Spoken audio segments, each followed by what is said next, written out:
future. Next one. Poverty rates. Here's Missoula here in 79, 89, 99. See, our poverty rate's too high. That's the people at the bottom. In the midst of great change, not everyone can advance at the pace that the economy itself changes. And in Missoula, we have a segment of the population that is lagging behind that change, and this is too high, but it's been pretty high for a long time. Billings is a little better. Bozeman, look where Bozeman was here. See, that's what we should be doing.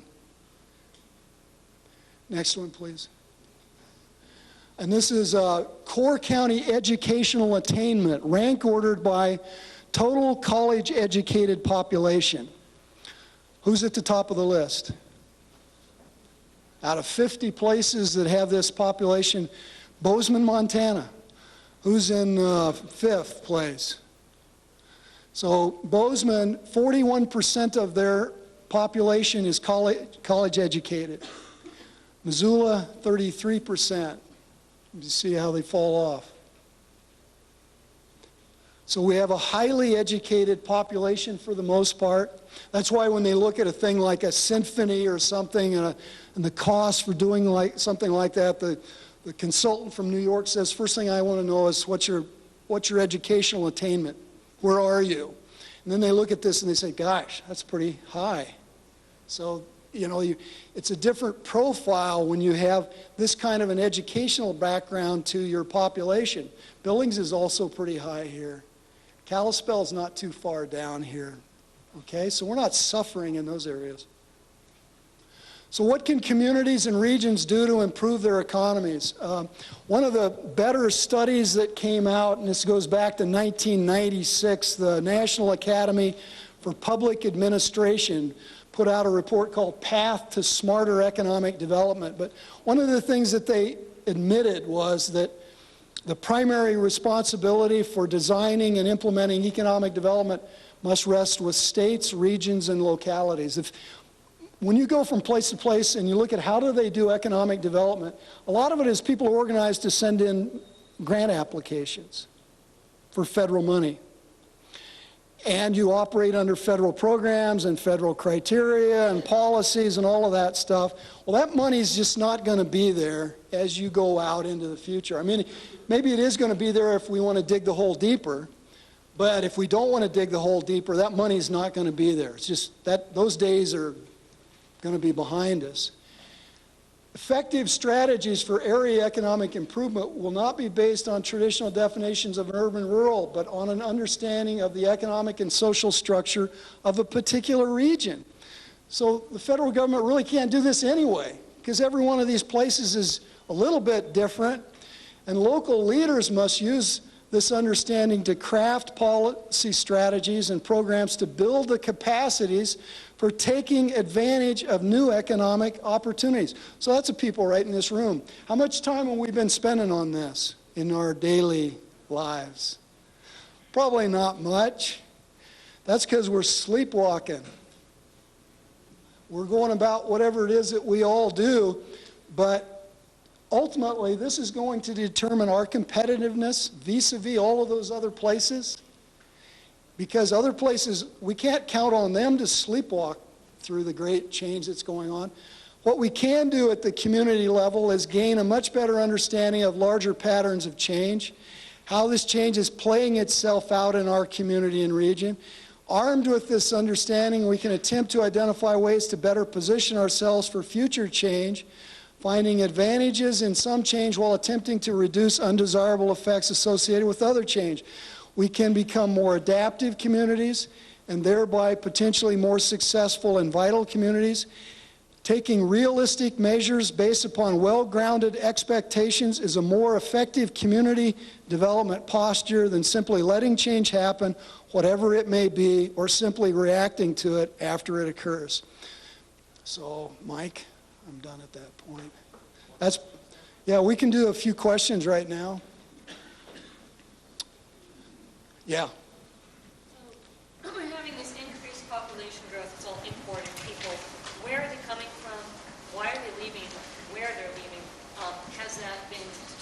because I know, at least in Missoula, we're building a certain growth pattern in new urban sort of developments. We're doing a lot of that density development. Yet if people are leaving that, and that's why they're leaving, is because they don't want that density, they want the myth of the open West, we're going to force them on here. We're going to create an unstable society where they come here, they stay for a while, and they leave here as well. That's not a stable economic pattern. It's not stable. That's exactly right. When we did the Valley, gosh, how do I repeat that question? It had to do with, well, where are these people coming from? And then if they're wanting these big single-family homes and they're spreading all out, are we going to lose what we have? And is this really sustainable? And I did a terrible job of rephrasing that. But just to give you an example, Ravalli County, very fast growth, scattered all around the county, no way to manage it right now. Their economic development strategy that came out of a year-and-a-half work was, well, first of all, jobs are growing at a very fast rate, so economic development is not more jobs. They're already here and growing at a fast rate.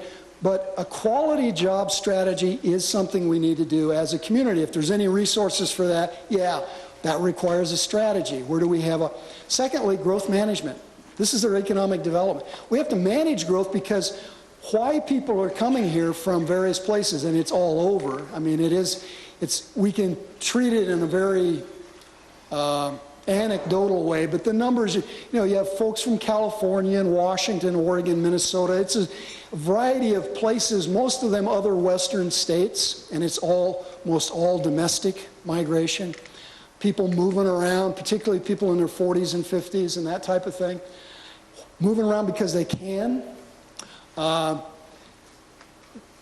a lot of this comes down to, well, what does this place look like as this process works its way through your community? How do you capitalize on it? How are you opportunistic about it? Creating higher levels of vitality. The age demographic, what does that translate into housing over the next 10 and 15 years? In the Flathead area, we were up there with the Northwest Realtors Association, and they're all talking about multifamilies and things for 50, 60, 70-year-olds. Well, that creates the opportunity for density, doesn't it? I mean, there's a mix of things in the change that people like you can figure out far better than I do. I count beans and I put them up on a chart. You guys work in these areas of the economy and in this area of city administration and school administration, and you can do the translation. But I think it's unfolding in a fairly predictable way. And then it comes down to, well, what is the strategy to add value to that change? And to do it in a way that it becomes a sustainable economic proposition should the growth subside, which it will. What's the formula? What's the package? Now, we've got one. I don't know that we've got it articulated yet. And we'll be interested to see what comes out of what we've got here. Yeah. Just at a fundamental level, here, the analysis shows the importance of cities overall in the economy. I wonder if you could talk a little bit about why you think that's happening. Why are cities important? The big change in the economy behind the migration was we had advances in information technology, just computers, software, hardware, all of that stuff, and communication infrastructure. You know all about that, right, Russ? And what it did was it was grease for people to move around because, when I came out here in the late 80s, you could go to Bozeman or a place and people would walk up to you and say, well, I work with a company in Washington, D.C. I'm an investment banker. I realized that I spent 80% of my time at a PC. I spend 80% of my time at a PC. I don't have to be here. And I'll bet if you go across the population, you'll find a lot of that. Combined with the fact we're now connected. Now, the big thing in Montana that cut us off from the larger economy historically has been our relative isolation. I mean, we're a northern tier state, way up there, off the beaten path. The economy didn't get up there too often, and you just kind of brought those resources down and sent them into the economy. Well, now we're plugged in, we're tied in much more extensively. And the age demographic shift that's going on, which has changed the composition of income in this country to a more and more non-labor sources of income. It's just moving people and businesses around. And as the people move around, businesses and employment are following. But they have to catch hold in a place where there's viability. I can do this. This makes sense. I've got air service. I've got this. I've got that. I've got a workforce. And places like Missoula met the formula. We're just into the precursors and the beginning of this pattern of change that's going to continue on through us. And we're a relatively small valley, but we could grow through this real fast. Or we can take this growth and qualitatively ratchet it up. I mean, we could. If you're going to build it right. And we're doing a lot of running through growth, trying to deal with it, adjust to it, catch up with it. And we need to get out in front of that a little bit if we're going to take advantage of it.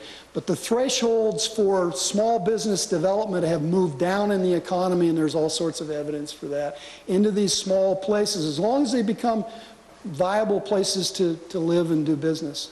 Anybody else?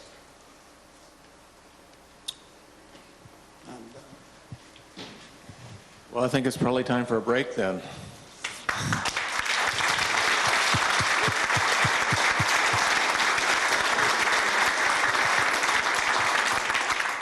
Now, of course, the real question, were you applauding for the break or for Larry?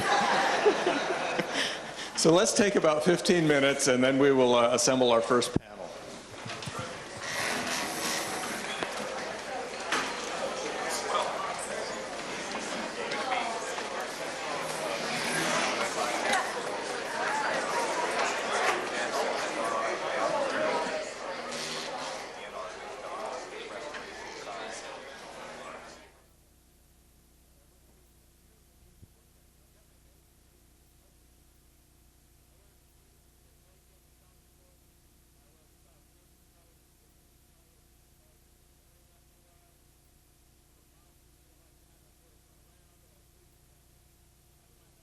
Seats again. I notice that it's mostly City of Missoula employees around the food over there.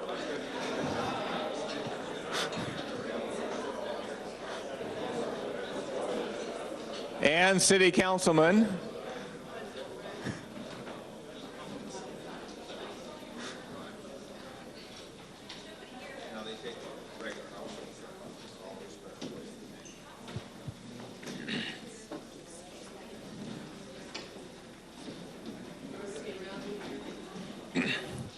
Thank you all. It is always amazing to me how these side conversations just get going, and the value in having those. And I hate to cut them off when they get going, but we've got some more work, and there are going to be some opportunities for more of those side conversations. That is an important part of doing this sort of a thing.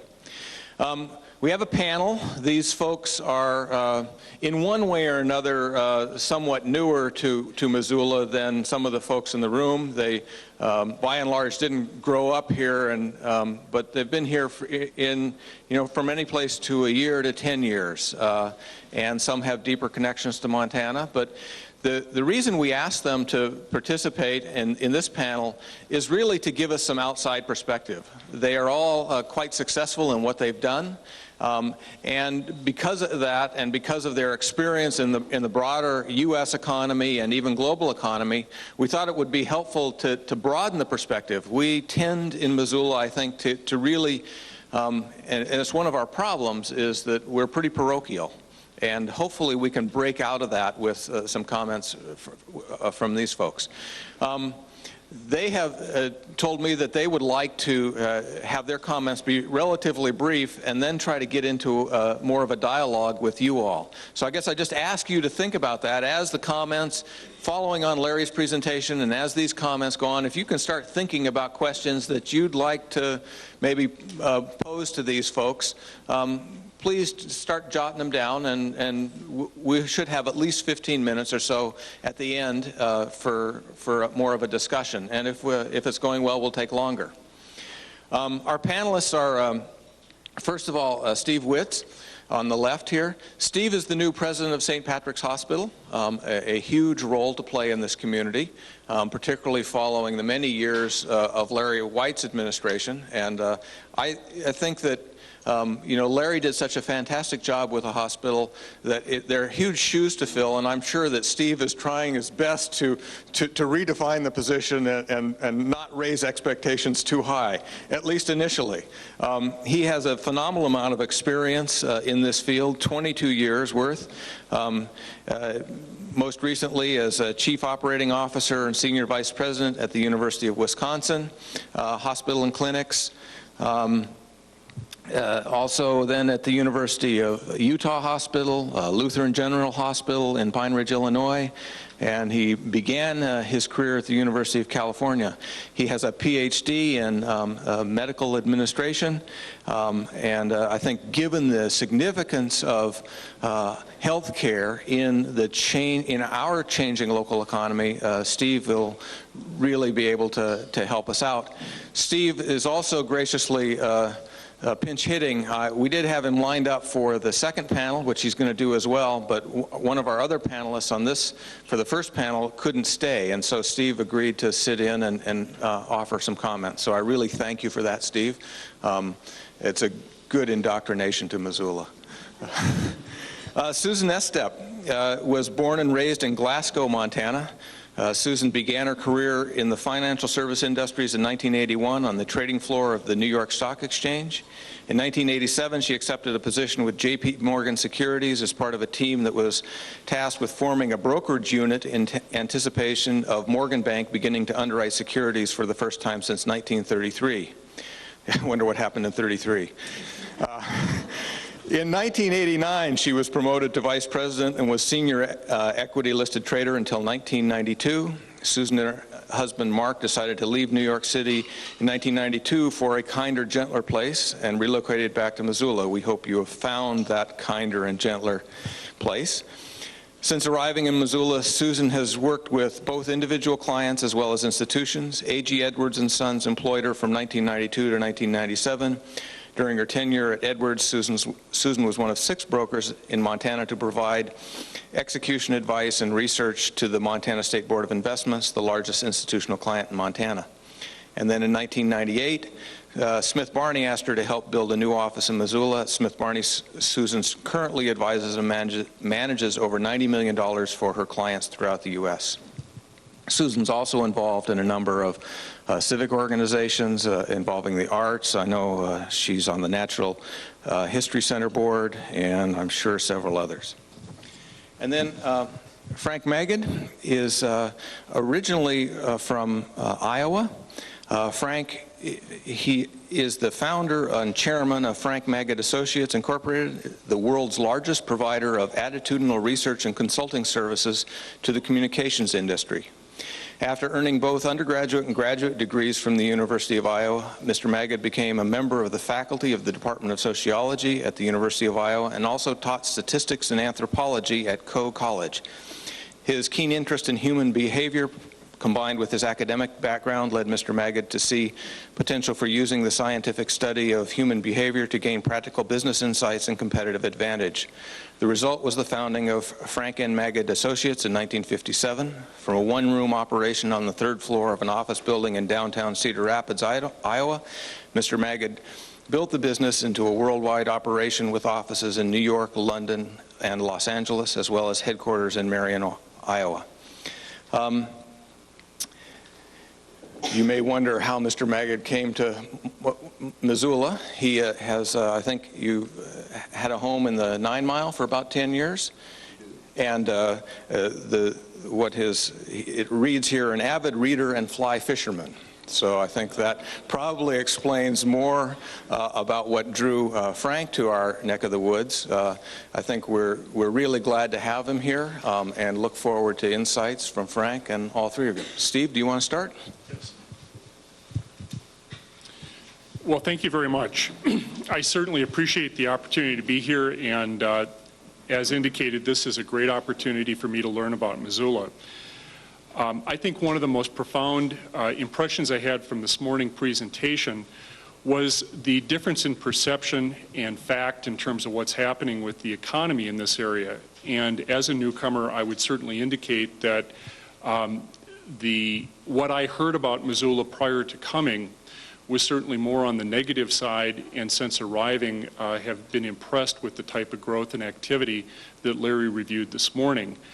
And so with the new perspective, I would certainly reinforce the fact that there is not a strong sense outside of the region as to what is happening in Missoula and the role and the opportunities that I think exist here. I've been in Missoula for a little bit less than a year, so most of the comments that I'm able to make really relate to healthcare. Hopefully my comments might generalize to some of the other areas that were discussed. I was interested in the community reviews that healthcare had such a strong role in the economic development in several of the communities that Larry reviewed. I think that looking forward in the future, healthcare can be both a driver of economic development, but it is also very much dependent upon the economic development of the area. And as we look into the future, I would point to some of the dependencies as a way to estimate what would happen with healthcare. One of the very interesting points that was raised in the demographic data was the aging population. As you are probably aware, as people age, their need for healthcare services increase. And so I believe it would be reasonable to expect the amount of healthcare demand to increase disproportionate to population growth itself because of that aging trend. One of the negative sides, however, is that the aged population typically is funded through Medicare.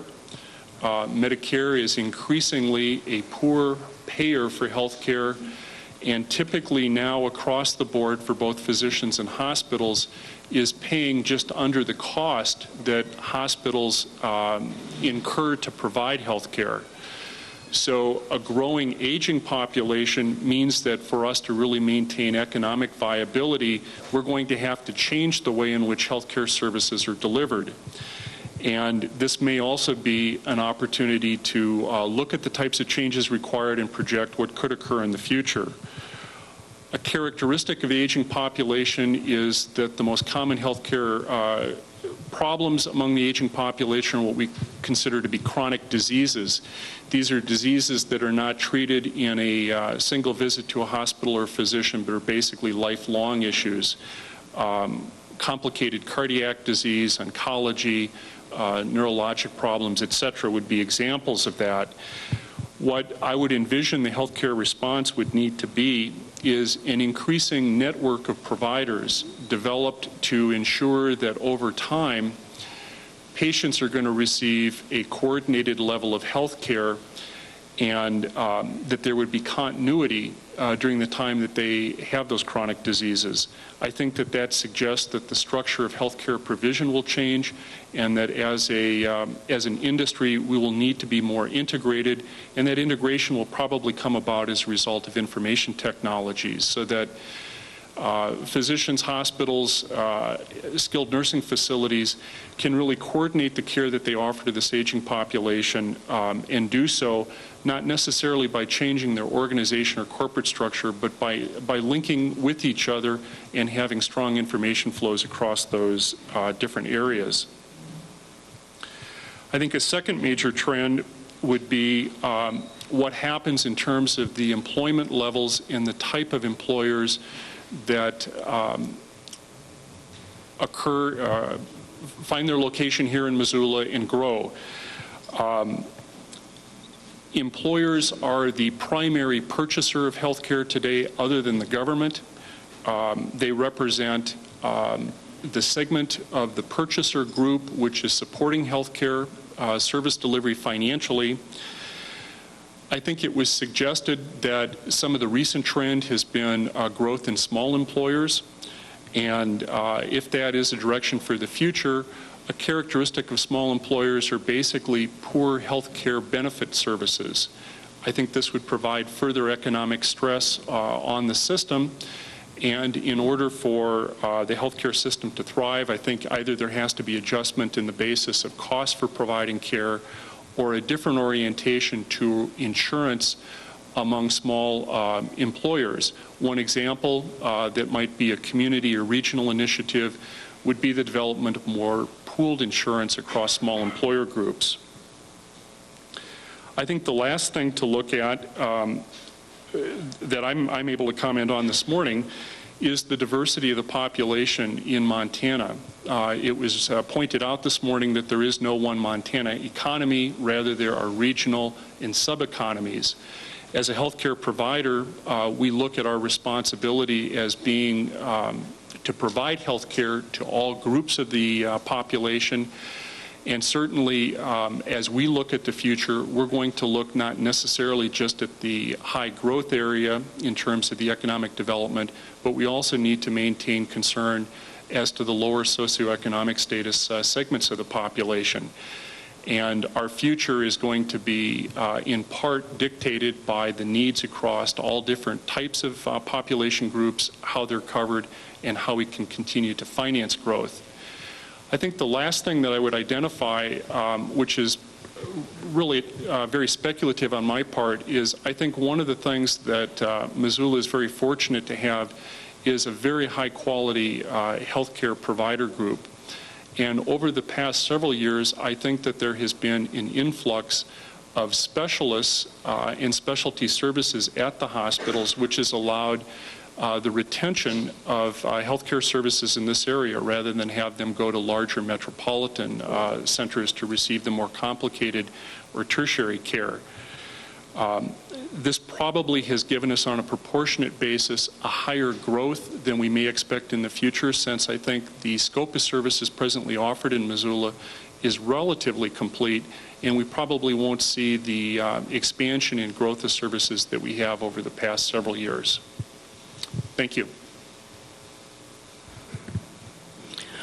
Well, I feel like I was asked to be part of this panel because I'm pretty much the poster child for the person who moved to Montana or to Missoula in the last 10 years. And a lot of the questions that I heard asked this morning about why are they here, what do they want, and what will keep them here are things that my personal experience may relate to. One of the interesting things that came to me out of listening to Dr. Swanson was that I knew that. In 1997, Smith Barney sent 4 bigwigs from New York in a corporate jet to visit with some of us who lived here in Missoula and who were in the financial services industry because they wanted to open an office here. They talked to us about the reasons to open an office, and they laid out a whole bunch of charts and overheads and demographics and growth trends that all closely correlated, although much newer then and much smaller then, to what Dr. Swanson presented us today. So it has been happening, and it is happening, and I guess I have made an assumption over the last 5 years that we are not in a declining economy, but in a growing economy, and that may be a function of the world that I live in. I think that also coming from eastern Montana, growing up over there, I totally agree with the concept that a lot of the negativity that we hear about the Montana economy comes because the eastern part of the state is so different from here. It is so different in the challenges that they're struggling with, and there is an awful lot of almost beaten down negativity that translates out and then permeates. My own opinion about managing for growth is that it is easier to manage a declining economy than it is to manage a growing economy. Part of that comes from accountability. If you're a constant reactive, if what is happening is not your fault but you're merely reacting to it, it becomes almost an easier mindset to take. Then if you're looking out past that to what do we do next and having to take a proactive stance. So I'm extremely pleased to see everyone here today because that's exactly what we're doing, is taking a proactive stance. To answer one of the questions that I heard asked and that I will address, which is certainly from a personal point of view, and I don't know how well that translates to everyone else who moved here in the last 10 years, but I think that the reason that I moved here was the aesthetics of the community, certainly. This is absolutely a beautiful place to live. I spent 15 years living in New York City. It was very interesting, very exciting, and very challenging, but Missoula, Montana is hands and above more beautiful. The amenities that are offered here, we have culture, we have art, we have a symphony, we have a university town that keeps things hopping in terms of questions and diversity and all kinds of things that we're interested in. And lastly, and this is sort of the part that I hate to bring up, I moved here for personal safety. New York is a dangerous place to live. A lot of our larger cities in this country are dangerous places to live, not just from a personal, someone could attack me, someone could threaten me, but from a larger sense, the sense of having no control, the sense of having no ability to control your environment. And Missoula and Montana carries, and it's always carried for me, the sense that there is personal safety here. I think one of the things that we need to be sure that we protect as we do continue to grow is personal safety. And again, I don't mean that necessarily against the common criminal who will break into my house. I mean it against the sort of ongoing thought processes that sometimes occur that make it difficult for people to feel that they're safe in their community. One of the sort of major economic growers here, I think, as the service industry has evolved, has been given a bad connotation is the retail trade. And I think if we take responsibility for the retail trade, how it's formed, how it functions, and how we take those jobs, which may be lower end paying jobs, educate those workers into better jobs, offer better health care, better workplace amenities, that we'll see that workforce begins to evolve into not necessarily the bottom end of the spectrum, but the higher end of the spectrum. Let's see, I took notes because I was trying not to forget everything. And then lastly, and I think this falls into the aesthetic piece, development in terms of the real estate development we've seen in the community. We've seen some really phenomenal things happen, and I think that's driven a lot of the things that we are now grappling with. Development growth tends to be like any other cyclical kind of industry. It's very fast at the beginning. There's a lot that you can do. There's a lot of opportunities to take advantage of, and there's a lot of money to be made. And I think we've seen that happen here in Missoula with a lot of our developers taking advantage of just the wonderful opportunity to continue to expand our community and to build new places for people to live and work. The problem is that probably the easy money's been made in Missoula. The developments that are pleasing to everyone, that are acceptable to everyone, those have been built. Now we're going to start seeing conflict. We're going to start seeing people not having different ideas about what they want in their neighborhood. And we have seen some of that certainly in the last 5 years, but I'm afraid that could accelerate. So I think a thoughtful process in terms of how we develop our growth strategy for housing particularly, but also for how we maintain the aesthetic of our downtown area, how we do historical preservation with the beautiful buildings that were already built here, are going to be key in not just having brought people here, but in keeping us here. I think one of the things I question in the statistics is the 40 to 50-year-olds, or 40 to 57-year-olds certainly have moved here and they have teenage children. Maybe I'm an anomaly, but it seems to me that there are a lot of my peers that we started having our children a lot later. I have a young child, he's a third grader, and I have more and more friends in this sort of mid-40s, early 50s, that we have young children. So I question whether or not that teenage demographic, although it's reflected right now, truly will reflect what happens in the next few years. We are waiting, particularly career people, to have children later in life, and I'm not sure that we really want to make an assumption based on the fact that we have a big high school population right now and a smaller grade school population. I would love to see the grade schools given a great deal of attention here, because I think that's one of the things that also attracts us here. You cannot send your kids to public school in New York City. You cannot do it. It's dangerous. So then you have to create for your children an environment in the private school sector which carries with it a lot of other issues. We have a wonderful public school system here. It's terrific. It's one of the reasons I'm thrilled to be here. On the other hand, as I see them closing the schools in town and building schools outside of town, and again on the grade school level, I question whether or not the new folks who move in here like me, who have 7- and 8-year-olds, maybe they want to live in the urban core. Maybe they'd like to have the opportunity to send their kids to schools. And so we need to be really thoughtful about that. Did I use up my 10 minutes? Okay, well, I will pass the mic. As an individual who is a part-time resident, I was very interested in listening to Larry's presentation and found it fascinating because had I not been privy to that, I would have looked at it completely differently. you have to keep in mind that those who are here are probably very familiar with what is going on here. But in terms of sustaining growth, in terms of developing future growth, one has to consider what is the image that those not living here, not familiar with the situation, think of. What is the image that they have of Montana and perhaps more specifically of Missoula?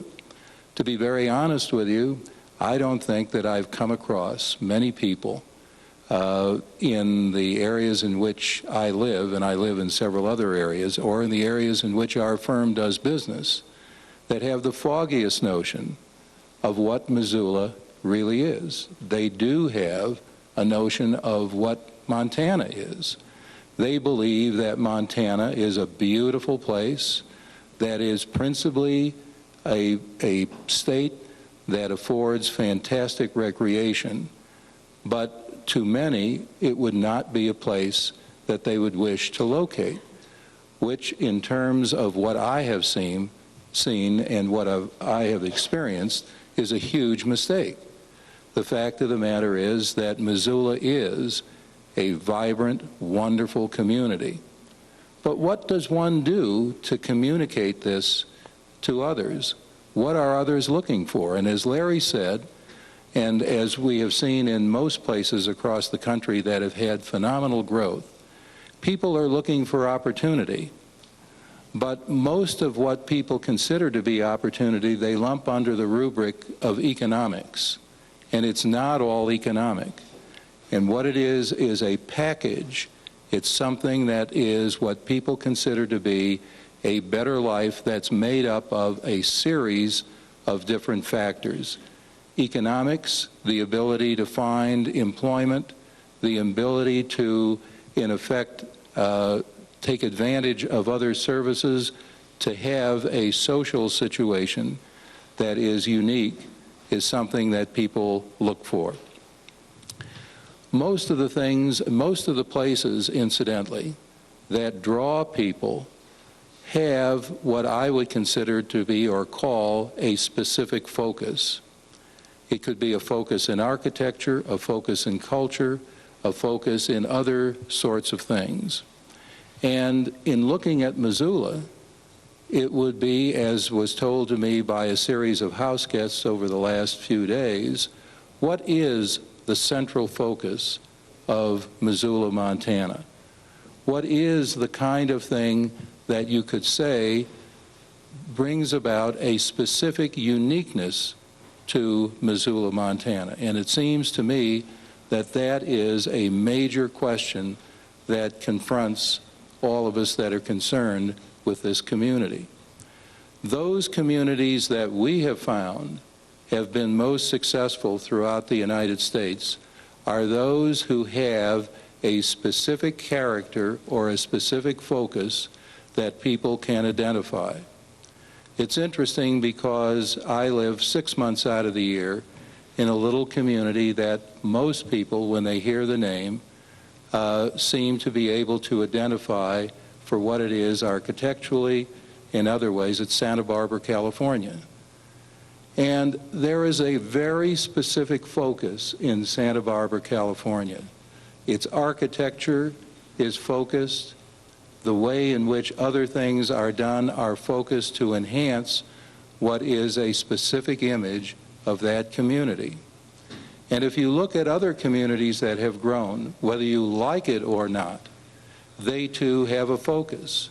And when you take a look at some place like Las Vegas, a very fast growing community, there is a specific focus. If you look at places like Rochester, Minnesota, a very specific focus. You can go all around the country, and whether it is educational, whether it is architectural, whether it's cultural, whatever the case might be, there is a central point about which all other things seem to revolve. When we talk about quality of life, most people, and I said earlier, look at what is the package? What are the sorts of things that one can articulate that draws individuals to a particular community. People asked, how did I come to Missoula, Montana? Prior to that, I had a home in Jackson, Wyoming.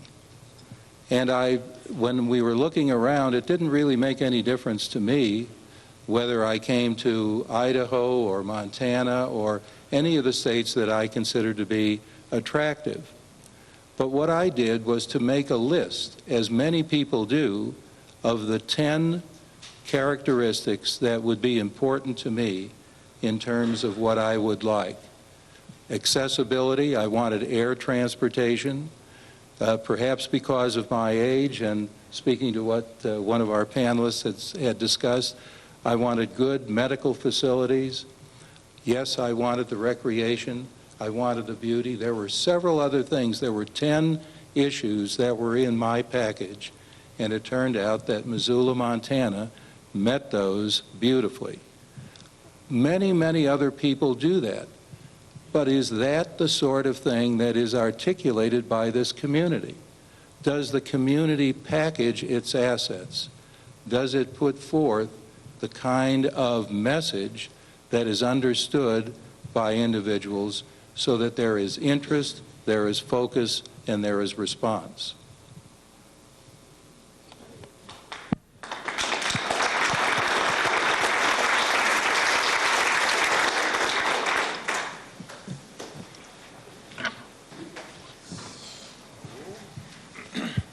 We have quite a bit of time for questions, and if you'd like to, I think we can drag Larry back up here some more. It's the first he just heard about that, but so any questions? Yeah. We saw earlier today the graphical representation Larry had put up about the decline of the manufacturing sector and the extractive industries. And we're riding this wave, this growth curve of services. Now, we understand that amenities, and I think this came up earlier today, amenities are one of the reasons that people come here. It's probably one of the reasons that the services industry is growing. What can we do to head off at the pass the risks to the growing services industry so that we don't get into perhaps a bust in services too? Is it just amenities that attract, and you're the people to ask, is it just amenities that attract you here? Is it the potential for economic and business success? What brought Smith Barney? Smith Barney, I think, Susie, you mentioned what it was, but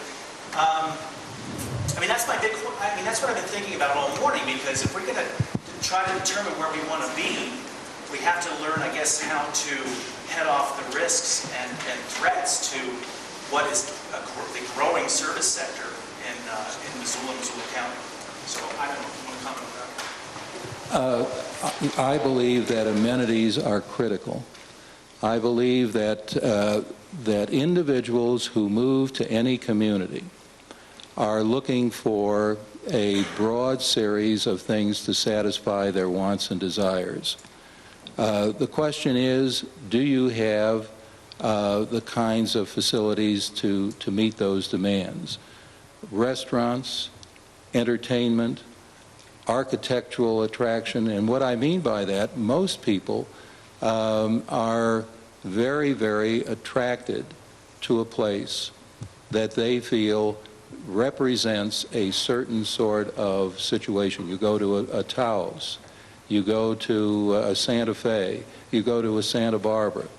One of the things that is curious to me is there's no central theme in Missoula. If you look at its random architecture downtown, with no preservation of what might have been a great historical past. In my view, it seems to me that there is a need for something like that to give some sort of focus. The same sort of thing with respect to what I would refer to as accommodations, with facilities, hotels. These are things that people come here at first for look at a community, then decide to settle and bring in businesses. There are probably 18 of us, I'm talking about people from Santa Barbara, who have homes here and who spend probably 3 or 4 months a year. Every one of us works through a computer, and every one of us has the potential to bring other businesses here. But what we came here for and what we would like to see is something that I think is worth working for, and a lot of that includes amenities. I think along those same lines, the service industries that you're talking about, John, those workers and those industries tend to be the supply that follows demand. In a lot of cases, you'll see demand for extended services both in healthcare or on the practical side. You'll see that that folks want to have more restaurants, more places that they can have things done, faster internet access, availability, et cetera, et cetera. But I think that the service industry will follow the rest of what you do, and as far as it becoming overgrown or overblown, that probably I have a great deal of faith that supply will, if it is following demand, kind of find a medium ground.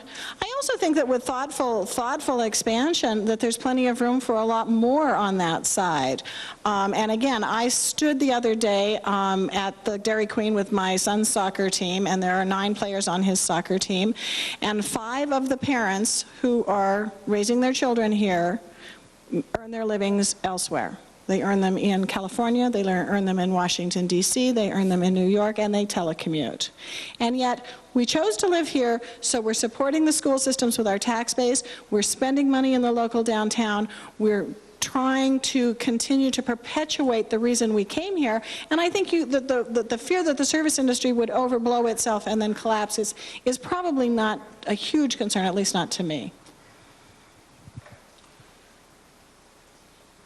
I'm not sure really how to respond because my reasons for coming were very specific to career choice and career opportunity. I guess that hasn't been mentioned yet by the panelists, and so I would like to at least indicate that for me, the primary reason to move here was career opportunity. And I suspect I'm probably not alone in that.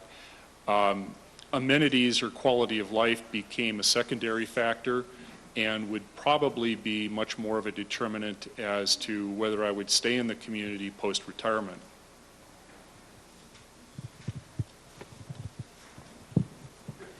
Given what you've just said, I'd like to hear from all of you about how we could screw up so you would leave. And what is it that we could do really badly in the next 5-10 years so that all 5 of the soccer moms leave, or, what could we do badly?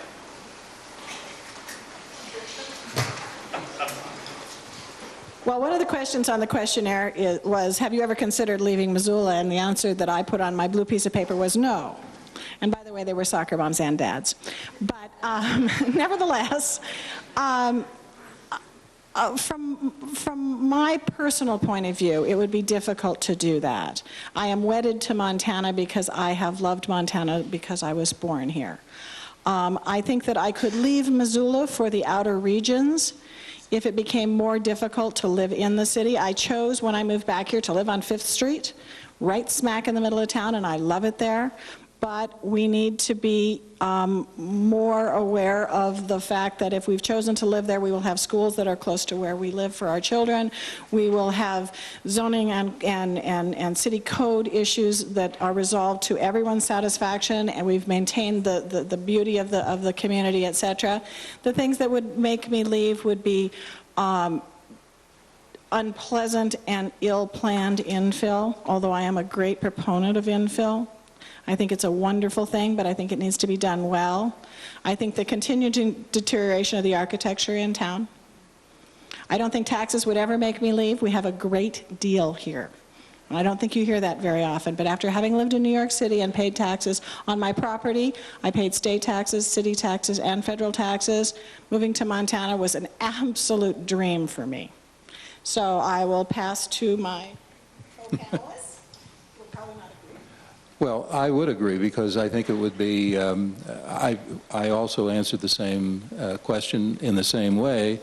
I can't imagine what would make me leave. However, saying that, I guess I feel so strongly about Missoula that I feel that there is such great opportunity for this community to become what I would say would be such an attractive place, not only for business, but also for many, many other things.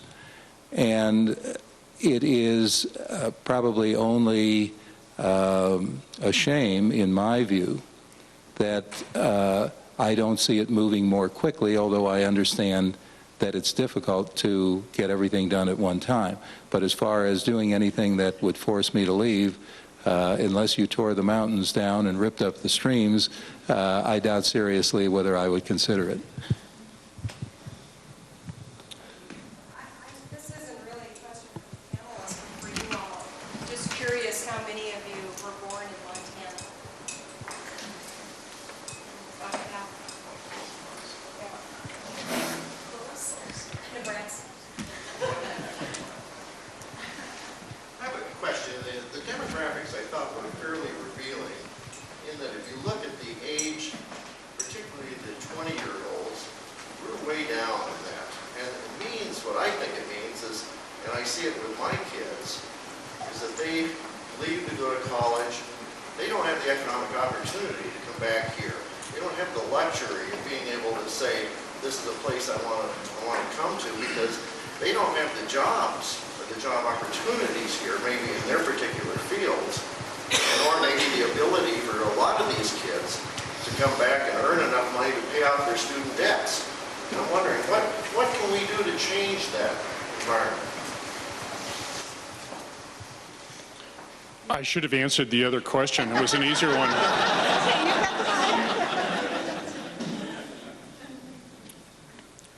I was very interested and impressed with the data, and having had an opportunity to live in different parts of the country, I guess what I believe on an intuitive basis is that economic development can come by focusing at any one of a number of points in a developmental cycle. I think the answer to your question at a very basic level is more opportunity needs to be created. And what can we do is build upon what we have. I don't think that we can redefine the community in a short period of time to create opportunity, so it really becomes a basis of where is economic development most possible. And I suspect it would be to continue to try to develop and foster an attitude of innovation, of business development, to consider that most jobs would probabilistically be in small employment, and to create an environment where Missoula was attractive to those types of opportunities. I'm of an age where I chose a career and I feel committed to that career. I think the younger people, younger professionals, see themselves having an opportunity to look at a life of working that may involve multiple careers. And I think many of the kids graduating from college, and I've got 2 in college now, are very excited about the opportunity to be entrepreneurs. And actually, both of my children are looking at minors in entrepreneurial activities at the schools in which they're going. So I think that younger people are much more willing to take a risk and don't see a specific career path as I did when I left college. And so that might be one of the opportunities to intervene in the economic development cycle here. I think Montana has an inferiority complex when it comes to hiring from within. I wish I had a quarter for every time I had heard, oh, well, we're going to do a national search, which I think is great. But on the other hand, I will also tell you that had I not left for 15 years and come back with a resume that looked pretty good, that I would not be sitting where I am in Missoula, nor would I be enjoying all of the good things that Missoula has for me. So I think that probably the one simplistic thing that I would say is that we need to look to employing our own talent and not letting them go elsewhere. And that starts with our school teachers and goes all the way up to the young engineers, the architects, et cetera, et cetera. We need to work to try to get past that, oh, it's better if it's from away.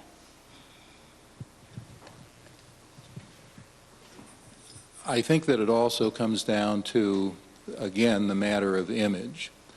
I don't know enough about this community to really understand whether or not you have such things as groups of angel funds that would, as the other panelists have said, enable people to begin to start their own businesses, to be able to give support to people who have ideas and those who, as have been mentioned, are entrepreneurial minded. As an example, in California, there are probably 9 in Santa Barbara alone angel fund groups. These groups are made up of individuals within the community who are willing to pool their resources and fund worthy projects. I'm talking about young people starting businesses, buying businesses, doing other kinds of things. And it has been extremely successful in terms of supporting people who are entrepreneurial or individuals who want to stay in that community. Now, you have to understand the difficulties that they face that perhaps are not faced here. In California, the cost of homes, the cost of living is exorbitant. It's terrible. You have no idea. The taxes are awful. They're confiscatory. But the fact of the matter is, if young people know that they can get help and want to stay in a particular place, they'll stay. And to what degree this community is willing to band together to create an image, not only in this state, but nationwide, that this is a place they'll come back and or they'll stay.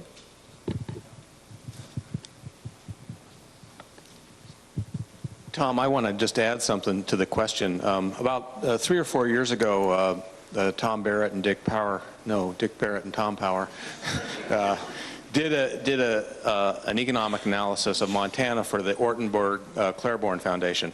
And one of the very interesting pieces that they came up with is that if you look at wages by income groups, what you find in Montana is that at the lower end, wages are almost very much the same as they are in all other parts of the country. And as you go up to the higher wage levels, that's where the big disparity happens. And it's an interesting conclusion that you have to come to from that kind of information. Essentially, it is the people who are most able to move who choose to live here. It's the people with the most economic skills, the most education, who choose to take the 20 and 30 and 40% discount so that they can live in a place like Missoula, Montana. And that's, I think, another kind of practical experience that I feel as an employer, and particularly when we have to find people for our professional positions, it is very difficult to given the wages that we're able to offer, to attract someone from the national or even regional markets unless that person knows Missoula. If that individual has some experience, either family or personal, with Missoula, then they are much easier to hire at the wages we're able to offer than otherwise. And I think those are the kinds of things that tend to that pepper this discussion. If all we look at is income, we're probably never going to compete on an income basis with the Seattles, the Denvers, and those larger metropolitan areas. One of the things we have to do is kind of package ourselves, as Frank has been talking about, and show those professionals that, well, there are actually some things that you get, lower housing rates, and the amenities that maybe you ought to figure into your equation before you decide to just take the job that pays you the most.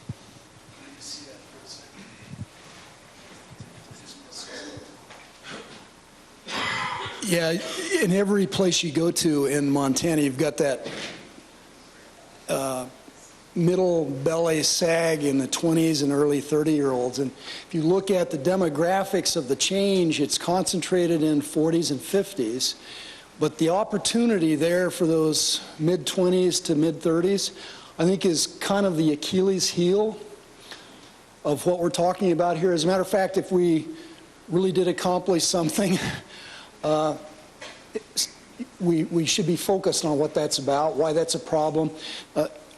It used to be people followed jobs and where they located, and you got more people, jobs following people, but it does tend to be in that upper demographic. So these 20 and 30-year-olds, yeah, they do. They go somewhere else. A lot of them do, disproportionately. And there's a qualitative problem that we have in that. We've got the same problem in every city in western Montana.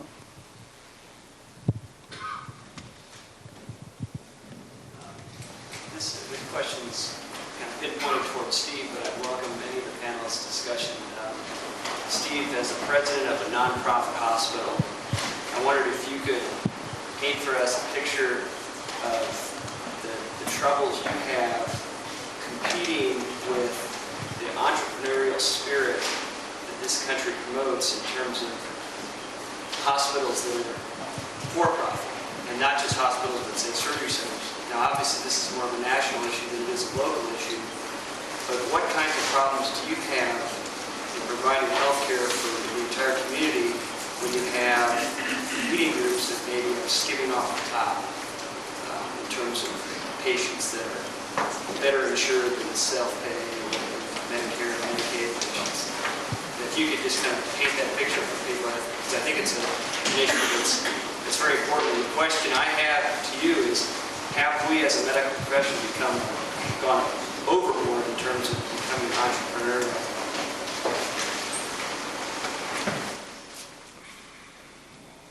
Another easy question.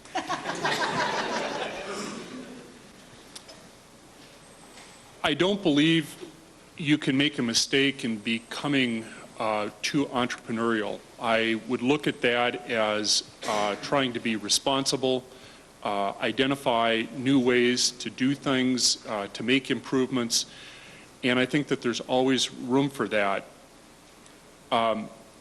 The background for Phil's question is, over the past probably 25 years, the economic environment in healthcare has changed dramatically. And for those of us who were in the field prior to those changes, we have seen a very different lot for ourselves today than we anticipated we would see.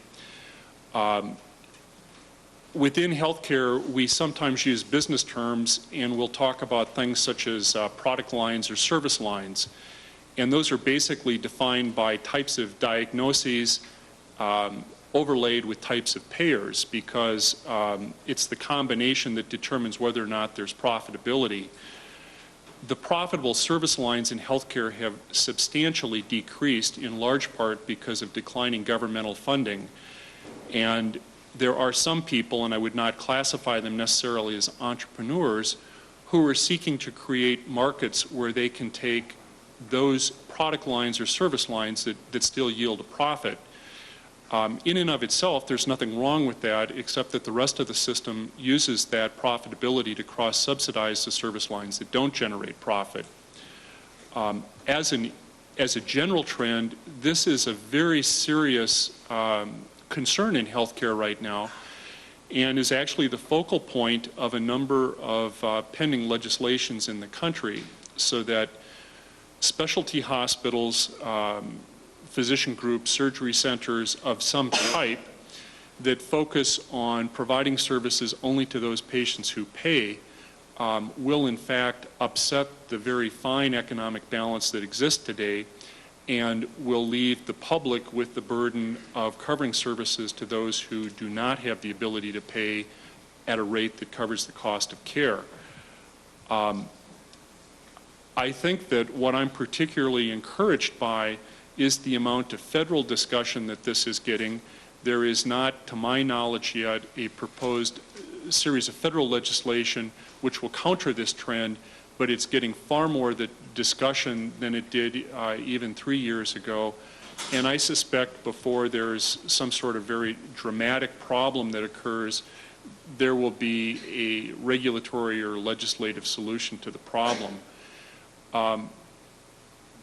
Going back more to the topic of economic development, I think what's particularly important for a community like Missoula to realize is, to the extent that you see positive health care as a core characteristic of the community that you want to have, much as Frank developed his list of 10, if health care is on your list of 10, your response and your participation on these issues will be very, very important to make sure that we have the ability to provide services to all of those who need them, much as we may need to think about public education or a service of that type.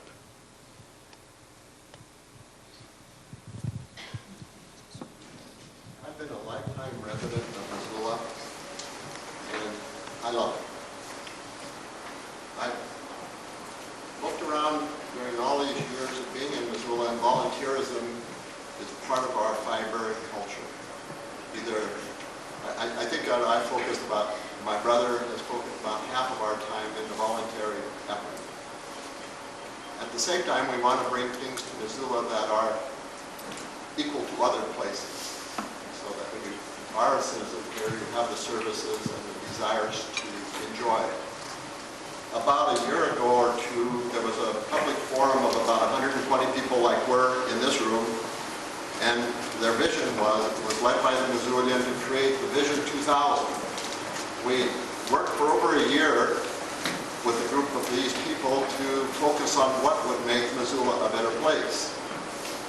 And the one choice among three others, was to take the fairgrounds, which later became 120 acres. The fairgrounds is located on 40 acres, and there's 120 acres of public land that's surrounded. It's a jewel in the middle of our community. We were awarded financially the opportunity to go ahead with that project, and we created another group like this for an effort of a day, which is called the charrette. Came up with ideas. I thought, after studying it for 2 years, that no one could ever think of any more ideas that could be put on such a piece of ground.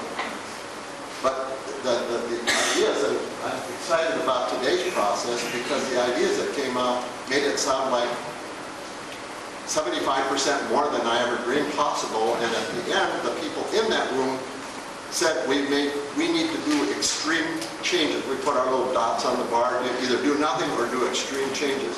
Now, all of you come from other cities and other communities. We're about ready to embark on taking the charrette ideas and employing a professional group to tell us what could be done with these ideas. Are we barking up the wrong tree, or is that the place? Is that a center that could create an interest that the community could buy into? Well, I, for one, don't think you're barking up the wrong tree. It's interesting, again, looking at the rest of the country, to see how certain places have grown and prospered image-wise and economically as a result of having some attraction, which I take is what you're talking about. These attractions are varied. Look what the Santa Fe Opera has done for Santa Fe. Look what you can go, across the country and specifically identify ideas such as you have mentioned, that have drawn people and have given some focus to that community. And as I said earlier, sometimes people focus in on architecture, as Santa Barbara has done. Other people have focused in on, like Jackson, Wyoming, has done quite a job with the Teton Music Festival. There are other places that have drawn from throughout the United States. People come to that community, realize what a wonderful place it is, decide to invest, buy a home, stay, or even visit more frequently, but they grow and prosper as a result of that focus. And I think that that's one of the things that can be of substantial benefit to this community. There are an awful lot of really exciting things happening in Missoula, and I think Missoula is known for projects that are unique, that are wonderful, and that actually get done. I think along the investing in your community side, though, projects like the fairgrounds, projects like the McCormick Park renovation with the water park, those are places where we need to invest in the community because they're the things that we're all talking about, and many, many, many more. What we're talking about are the things that bring people here, have them spend their dollars here, and keep them here.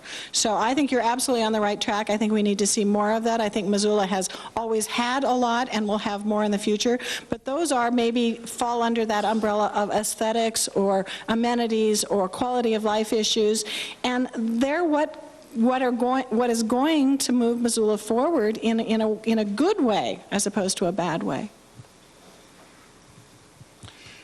I also would agree. I had limited exposure to the charrette and the planning process with the Riverfront Triangle, and I thought that it was a very well done project that helped to develop a sense of community consensus on a project. It will be very interesting to see whether or not the ideas generated will actually facilitate economic investment to support those ideas, and that's kind of the uncertainty that I have. But I think that the process of a charrette and community involvement is critical to having the necessary support, political support, to move forward.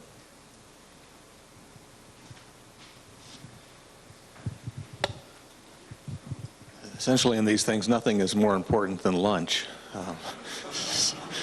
So, first of all, why don't we give our panelists a hand?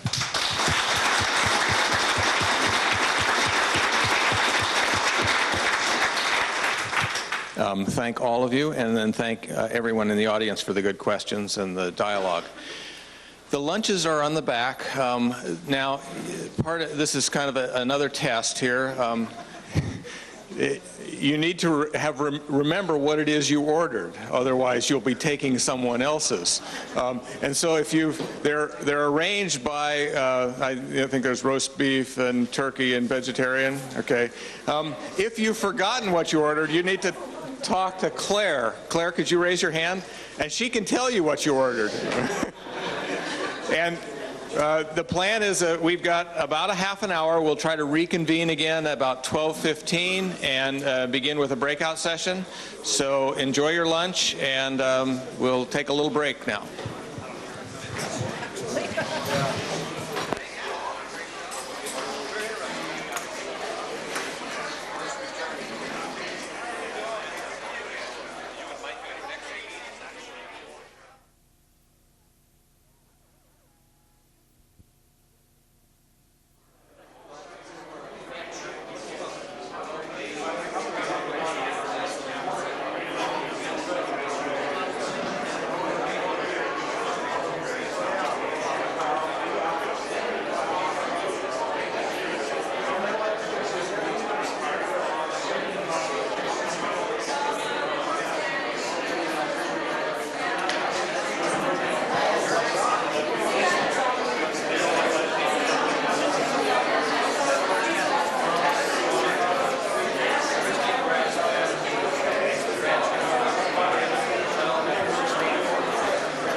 So if we could try to wrap it up in the next 2 or 3 minutes, and then we'll move on to the panel.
So could we start gravitating back to our seats again?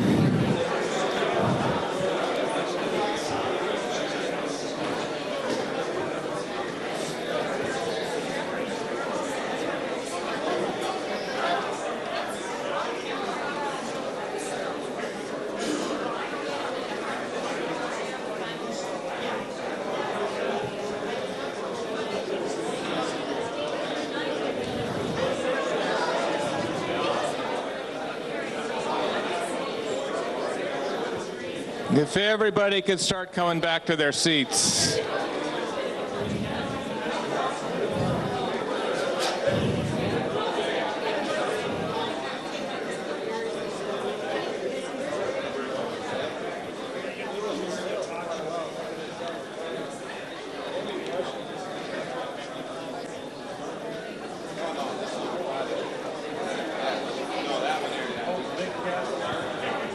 Okay.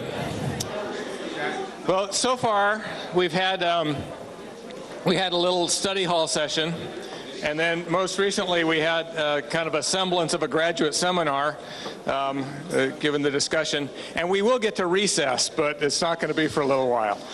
The next panel is more about kind of where do we go. And this is really a huge topic, and I guess, and it's multidimensional in a lot of ways as well. Traditionally, when you get to this point in the conversation, you break the economy down into sectors, much like Larry did earlier today. You got your services and manufacturing, and you go at it that way. And that's one way of kind of thinking about, okay, what do we do? But there are a lot of other ways to think about it, and that's what our panel is going to help us do. I want to try to prime you a little bit just in different ways of thinking about kind of where to go. And, I noticed a phenomenal amount of this going on at the tables already. I warned you not to do that, but I knew you would. And so we're going to get another chance to really dig into that. And really that is the most challenging part of what we have to do today is try to get those ideas out on the table. And then what we're going to have to do is begin prioritizing and boiling this down to the extent that it's manageable for a community to get its arms around. Now, I see if you haven't handed your yellow sheet, we should have one yellow sheet from each table, and if you could give it to Janet, that would be great.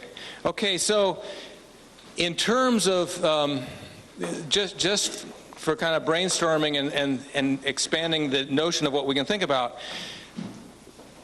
when we look at kind of how we move forward, and we on a community basis or on a statewide basis, we can think about it in a lot of different ways. Obviously, education is important.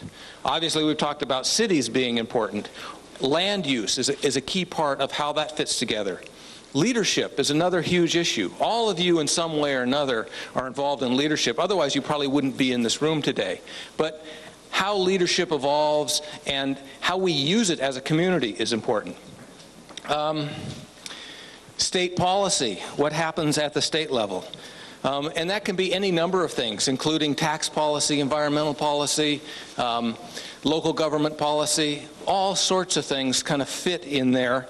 And our ability to affect those things are lesser and greater depending on the circumstances, depending on what it is we're trying to affect, depending on who our allies are, depending on how many legislators are sitting in this room and understand what we're talking about, all sorts of things. Our infrastructure. I noticed a number of you were talking about infrastructure, but that's a critical component of, particularly for a community that's growing. If you don't have the infrastructure, you just cut things off. You can't add new businesses if you don't have the infrastructure. You can't add new houses. Transportation, our regional relationships. A huge portion of the Missoula economy is people in the Bitterroot who come up here to work. And a huge portion of the Bitterroot economy is people who have come up to work in Missoula and take their dollars back to the Bitterroot. We have a very minimal relationship with Ravalli County, and in fact, the relationship might be described as one of distrust, just because of, geez, those weird folks up in Missoula. And, you laugh, but I'm right. Transportation. Clustering. We're having a statewide discussion about clustering. It's a technique. It's a way of looking at economic growth. So all those kinds of things are, and I know you've got a bunch of these in your heads as well, and I know these folks do, but that's kind of, let's open those floodgates, kind of get them out on paper, and then we're going to have to kind of strain through all that and see what of it we can pull together that we, A, agree on, and then B, that we feel like we can implement. I've got three panelists. Rosalie Shee Cates, most of you probably know. Rosalie is originally from Billings. We can forgive her that. She comes from a very active Montana family over the years. She has 2 degrees from here in Missoula, and she is the executive director of the Missoula Community Development Corporation, Montana, in Missoula. And she can talk more about what they do. They're one of the co-sponsors of this event, but very involved in a fairly quiet way in economic development in the Missoula region. Steve, I've already introduced, and again, Steve, thank you for being willing to sit up here twice. It's kind of indoctrination by fire. And then Dan. Dan served he's currently the executive director of the O'Connor Center for the Rocky Mountain West. He served as mayor before I was mayor, and he was in the House of Representatives before that and served a term as speaker. So a long career in public service. And he's also, he's one of the best thinkers when it comes to community and how communities work together. And he's really, I think, made that his focus in his tenure at the Center for the Rocky Mountain West. He's the author, I think, now of 3 books, and has even gone so far as to get his nose involved in the forest debates, which, you really you have to question his sanity on that. But if you've been around Missoula very long, you know Dan is one of those people who can crystallize thoughts and bring lots of ideas together and kind of tie them together in ways that we knew there were probably connections. Dan's able to show you where the connections are and is really very thoughtful and thought-provoking in that way. So I really look forward to what we have to say here. Rosalie, do you want to begin? Thanks very much. Our focus is switching now on what to do, which is very good for me. I like to think about what to do. And I'm going to talk about 2 things, entrepreneurialism and dumb luck. And I may be able to connect the 2. We'll see. The story Larry told us this morning is a really strong story of economic change. And I feel profoundly connected to that story because my own family's story is really intertwined in kind of in a deep way with the story of Montana economic change. One set of my grandparents came to Montana from Ireland to work at the copper mine in Butte. And the other set of my grandparents came to the High Line from Michigan and Minnesota to homestead. So we kind of started off with this change. If you fast forward, that's the early part of the 1900s. Montana's a very young state, let's not forget. Fast forward from the early 1900s to the late 1900s, this Billings girl landed in Wisconsin for the first part of my working life. And I was working, raising cattle poorly, and working on agricultural issues at those times, but kind of out of the corner of my eye, I couldn't help kind of noticing something about Wisconsin and about the Midwest. I lived near what we call them villages in Wisconsin, a little settlement of 1,200 people incorporated. That village had a factory that employed several hundred people coating glass for Anderson windows. It had a company that wired circuit boards.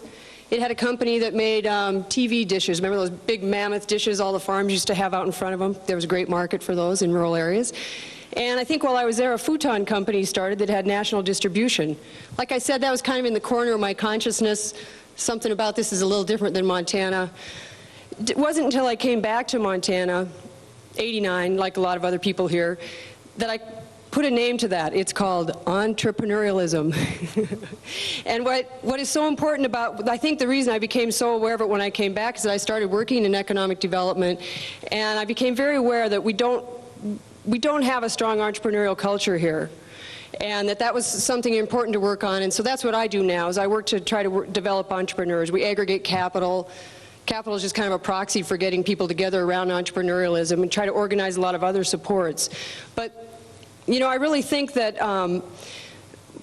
the Montana that I came from, the family that I came from, really had employment from very large companies that were resource-based. And we come from and I think also in Montana we have an ability to be employed by the government. That doesn't spawn a lot of entrepreneurial activity, and I think that's really prevented us from really having a culture of entrepreneurship in Montana. Are we able to have it? I believe strongly that we are. But it goes under the table a little bit here. And so one of my questions on this is, how many people in this room feed more than your own family? Raise your hand. Okay, see, we have these entrepreneurs. We have Ken Wall, he's got a GIS firm. We've got Lauren Rose, he's running a mill financially. We have large law firms. We have all these people, Kevin Gordon running a construction company. These are our entrepreneurs, but we kind of don't celebrate that, and we don't name it and embrace it and try to build on it. So of all the things that we do, I think building entrepreneurship is one of the most important. Now, one great thing about coming from a family of 11 is that I think you have a statistically valid sample.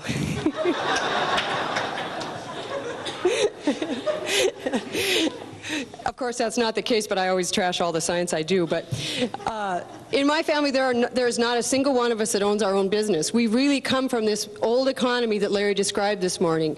And I'm very interested in bridging that old economy with the new economy and raising up the new entrepreneurs. It was really neat to hear Steve talk about his kids that have entrepreneurship in mind. So I think that's very important. Now, let me just mention, though, that we have some interesting entrepreneurship in Missoula we need to take credit for. In case you can't guess, you know, the focus that Frank Magg had said we needed to focus, I hope our new focus is entrepreneurial Missoula. And you know there's entrepreneurs when there's deals going down. And this morning I heard of some deals going down. They were on the social entrepreneurship side. There's a woman in this room that raised $70,000 in 5 minutes on Saturday night for a natural history center. That's an entrepreneur. Let's celebrate it. There's a deal going down to put a new bridge into the Rattlesnake for access for more recreation up there. That is all part of this mix, and I think we really need to celebrate it. So, entrepreneurialism. I told you I'd talk a little bit about dumb luck. I think Montana's old economic development strategy is essentially passive. It's based on happening to have a hill of copper in Butte. It's based on happening to live among a sea of trees. It's based on the government opening up a bunch of land for settlement after it was wrenched away from the Indians, essentially. That's our old economic development strategy, very passive. So I want you all to just raise your right hands, that's my left, and say, I will not follow dumb luck as an economic development strategy for my cities and my children. I think everything about today is about being much more deliberate, and especially in a certain way, and I'll just tell a really quick story to end my time. Am I okay on time? I'm fine. I can always talk faster. This story is called The Poet Goes to Heaven and Hell. A poet dies, and, you know, like most of us, he lived kind of a, you know, he was pretty good, but he was pretty bad, you know, poets, you know, artists. And so he gets up to the pearly gates, and turns out his life is so borderline that he has a choice. He can go to heaven or hell, according to Saint, who's the saint up there? Peter.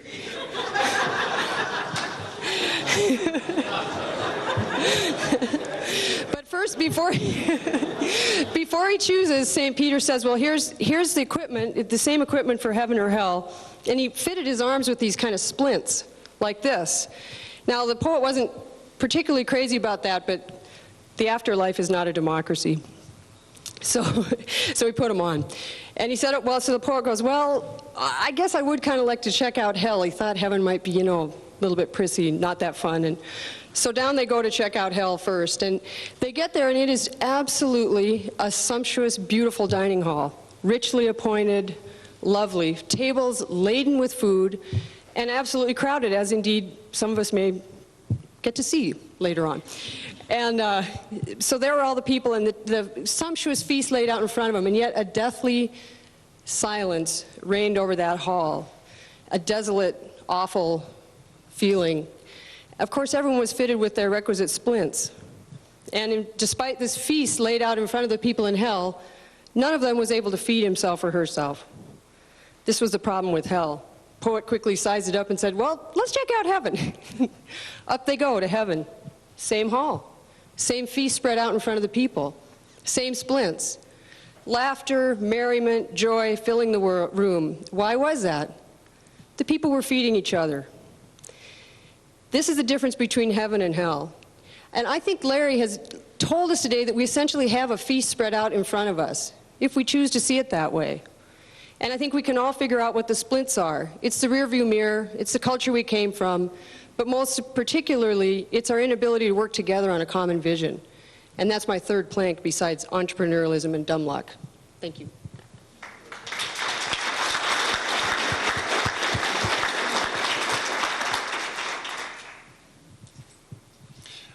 I'd like to make a few comments that I hope will build upon the idea of entrepreneurialism. As mentioned in my introduction, my background has been largely at academic health science centers and university hospitals, and so my direct experience with economic development falls basically out of that environment.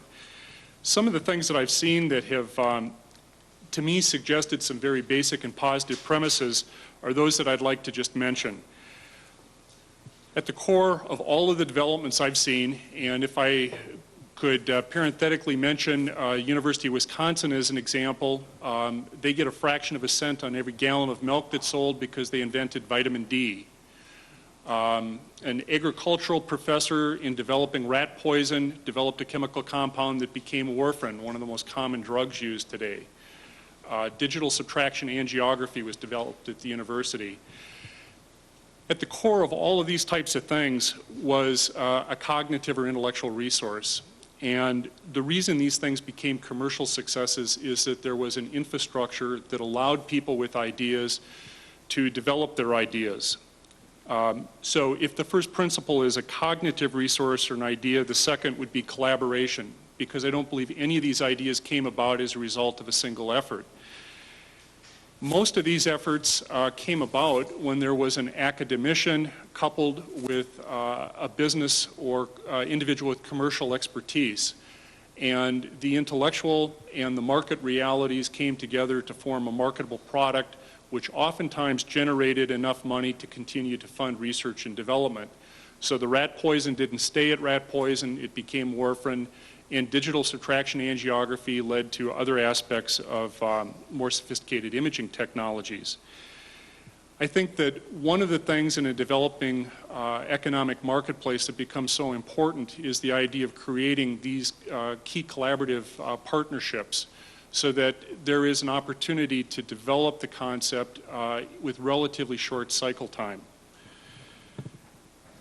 The third item would be that in each environment there was a relatively well-developed infrastructure. The academician had access to attorneys with expertise in patent rights, intellectual property, marketing, identification of who in the marketplace would be most interested in ideas, and the infrastructure brought those people together.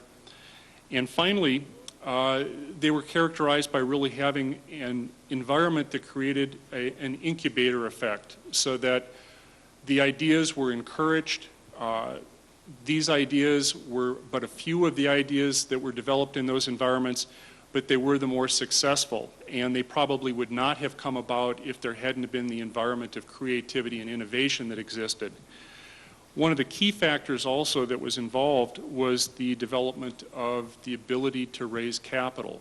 Oftentimes the ideas had to be tested and go through several cycles of product development, and the capital development is what really enabled the individual with the intellectual capacity or the idea to really create a marketable product.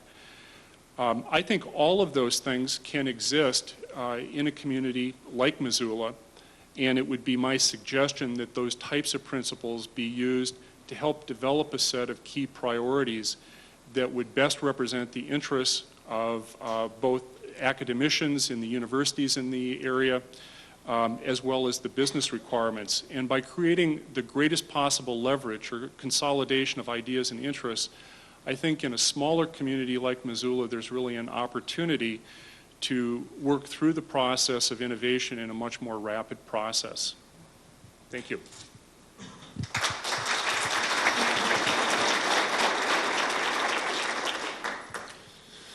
Well, I want to talk about some possible actions that we could take at the intersection between community and state. As Mike indicated in introducing me, I've served both in the state legislature and in office here in Missoula, as has Mayor Kadis. And I want to make a little bit of a comparison between how we do business at the community level and how we do business at the state level. And it will be an overblown comparison, and we can kind of work through that.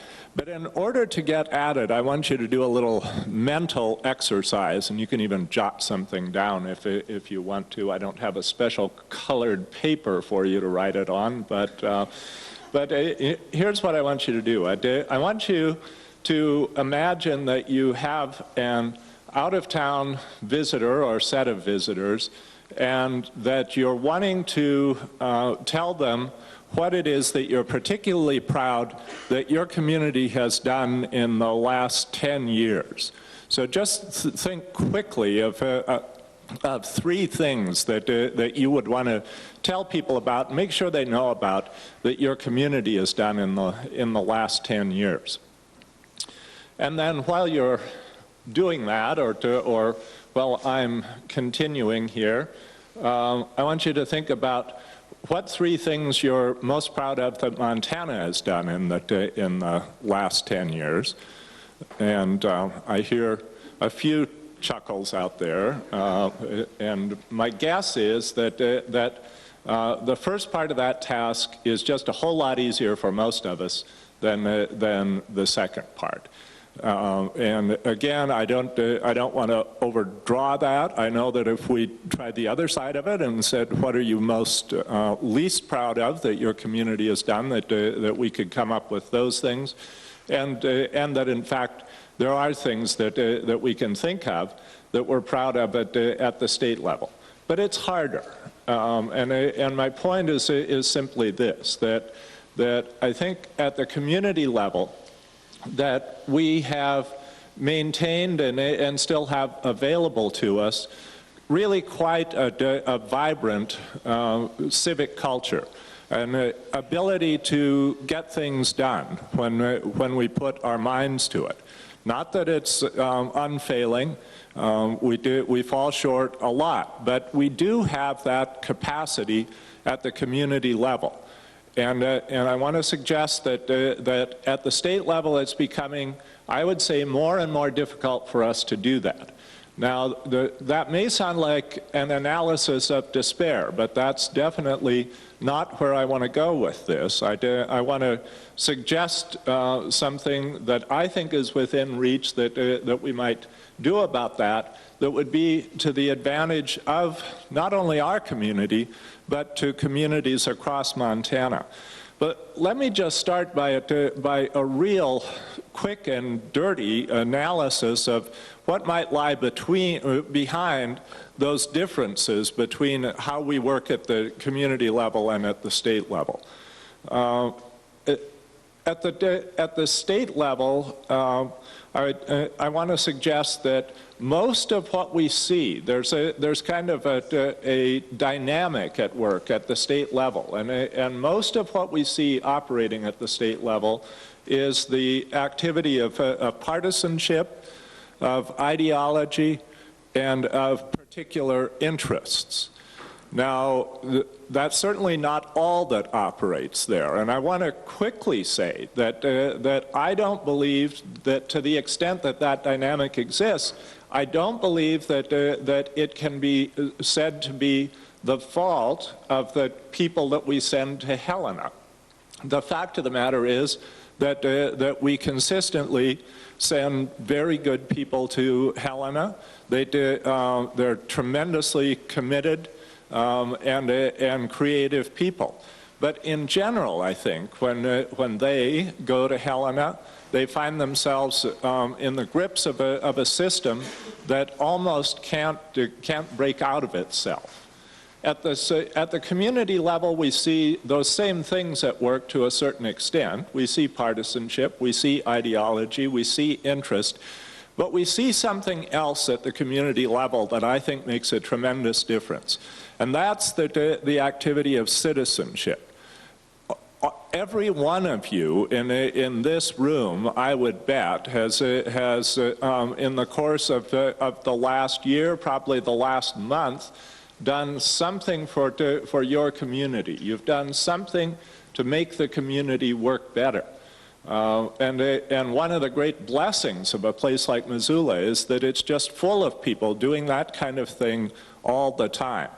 What I want to suggest is that at the state level, that while we're all the same people, that our capacity to bring that kind of effective citizenship to bear at the state level is just not the same. And there are some good reasons for that. I mean, there are reasons of scale. But essentially what I want to do is to say, I don't think we can afford to let ourselves off the hook on that score any longer. To the extent that the state government is not serving us well and particularly to the extent that it's not serving our communities well, I think we've got to take that bull by the horns. And how can we go about that? Well, let me just give you one possible way of doing it. This is something that our center, the Center for the Rocky Mountain West, has been kicking around with several people here. And basically what I'd like to do is just get your reaction to this. What we're thinking about is the possibility of having meetings like this in all of the major communities around Montana, and have each of those communities do essentially what we've been doing. Let them all do it their own way, but figure out what are our strengths, what are our weaknesses, what is it that we wish we could accomplish as a community that because of certain constraints at the state level that we're just not able to get to. And then having done that in various communities across the state, our thought is to get representatives from all of those communities, representatives from this meeting or another meeting if we have one, and get them together at the state level and compare notes. And basically what we would be looking for is a Montana community agenda. In other words, figure out what it is that the communities in Montana most want to do, are most stymied in doing, and then see if we can get an agreement about that. Now, what would we do with that? Well, basically what I would suggest that we would do with it is that we would say, first of all, work with our delegations all the way through it so that we can kind of ground truth what we're talking about with our legislative delegations, and do that in every community.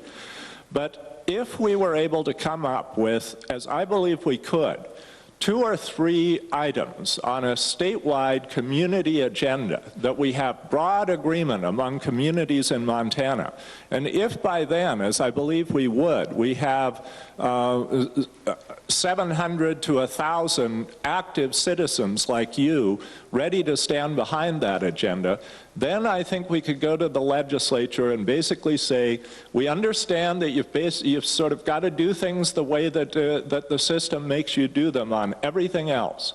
But on these 2 or 3 items, we would like you to work together for the communities of Montana.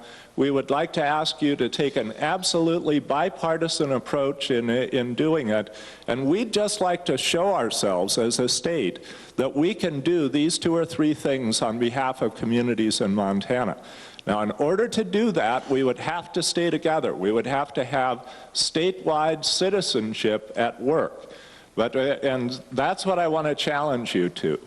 I think we're at the point now where there's enough frustration with the way things work at the state level. It's broad enough frustration that I think that across the state we could put together that kind of coalition of citizens for Montana communities and pursue that sort of agenda. I think the time is right. I think we can't afford not to do it. There are too many ways in which we are hurting ourselves across this state by the kind of defeatism and dysfunction that we witness all too often. It's time that we broke out of it. I think we've got the capacity to break out of it, and I think this is a great place to start. All right.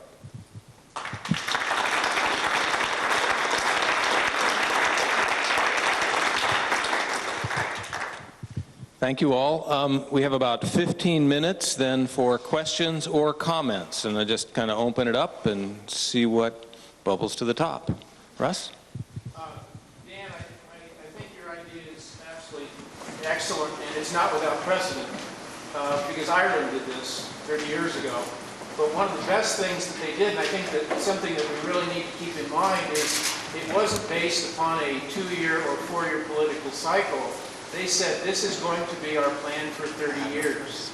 We're going to make everyone who gets elected official, to an elected official position, a leadership role, or whatever it may be, they basically have to buy into this, or they don't get elected again, or they don't get elected the first time. And so it's going to take a consensus in Montana that this isn't going to be election or politically based. This is going to be a long-term commitment for the state. And I think that's where we get our guidelines here for a long-term future.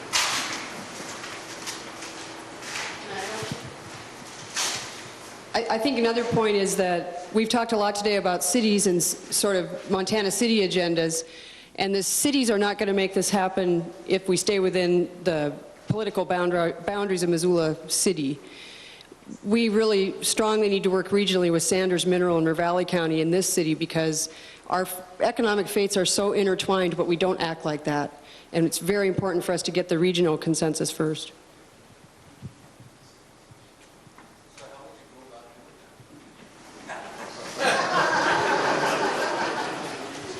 Well, the first thing I'd do would be to work together. We're in a multi-county region to do economic development together in places where it made sense.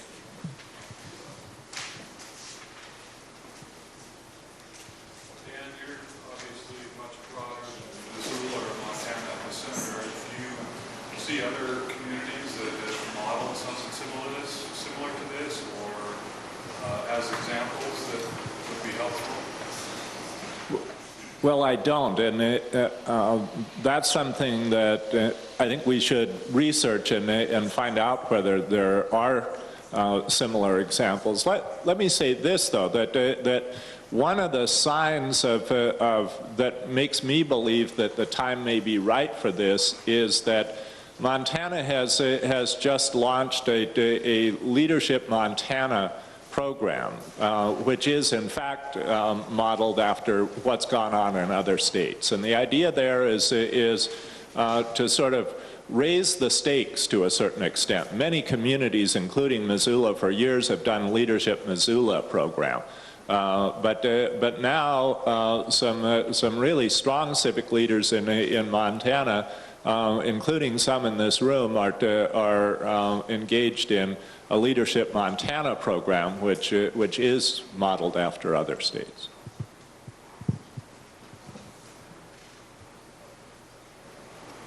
And how do you change the mentality of people when we're faced with this all the time in the legislature of don't tax, I'm a taxpayer, I look out for my interest. How do you change that so people look out for the community and then take responsibility for what they decide to do?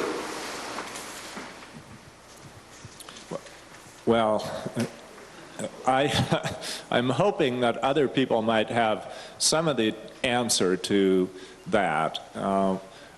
I think that part of the advantage of taking the approach that we're looking at here, where what you're really focusing on is what communities need, that you can maybe broaden people's perspective beyond such individual interests.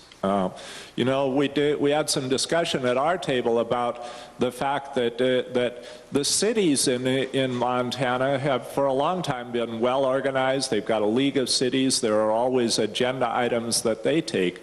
But I think there's a difference between having city governments going to Helena and having communities as communities going to Helena. The other thing, though, that I think on the whole taxation side is that if we had really strong ongoing discussions like this across the state of Montana, it seems to me that what we would start doing is framing the whole taxation discussion in a different way. And what we would say is, based on what we hear from somebody like Larry Swanson about how the economy is really working, not the mythological economy, but how it's really working, let's look at how it is that we're producing wealth and prosperity in this state. What are the activities that are producing wealth? And then ask ourselves, given that, what are the fair ways that we can tax those wealth-producing activities? I mean, if we're trying to drive this state forward by looking in the rearview mirror, our tax policy is based on an economy that doesn't exist anymore. So we need to devise a tax policy that's based on the economy that actually does exist.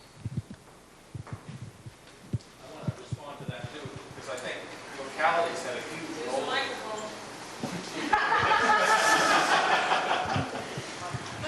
If you look at the United States, one of the reasons the United States has done so well over the last 2 centuries is because of all the differentiation, because of the 50 states. and all the experimentation, the success, and the failure that comes with that. And essentially, when we talk about taxes in Montana, we talk about a Montana tax strategy. And I think that's the fundamental flaw in what we're talking about. We should be talking about local tax strategies. And until we get to the point where, as a state, we can trust our localities to make mistakes, to take advantage of successes and opportunities, then we're probably not going to get very far. You look at the debate over the sales tax.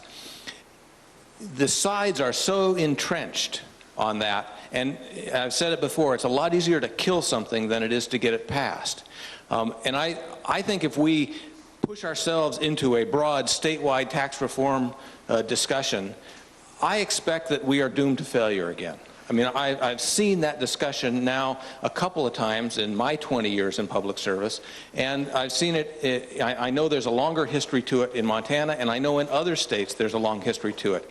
And it's really, to make an overall change in tax structure is really more about luck than actual understanding and being able to think your way through it in a rational way.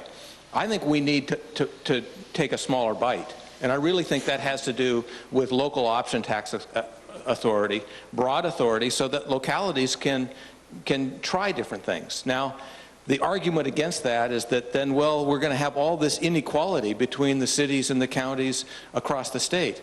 And the problem with that is, look at what's happened in the United States, where you already have all of that inequality. It's worked really pretty well. And what places figure out after very long, what Montana's had a hard time figuring out, is if part of your tax structure is really way out of whack with every place else, you're going to suffer for it.